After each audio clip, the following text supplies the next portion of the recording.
Hi, to clear app cache and data on your POCO F6, we would need to go in the settings first, and here search for this apps tab.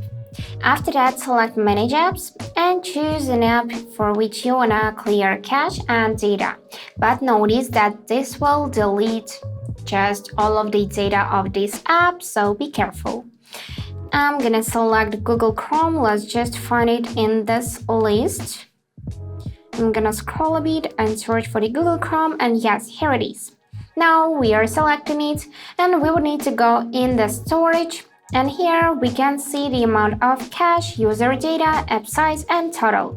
And to clear cache and data, just tap this option here, or in this section you can also see this clear data option on the bottom of the screen on the right side.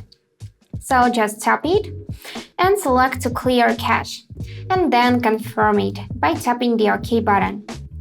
And now let's go in the storage again, and here we can also tap on the clear data, select to clear cache, tap the OK, and now we have zero amount of cache. So that's it for today. Hope this video was helpful, and thank you for watching.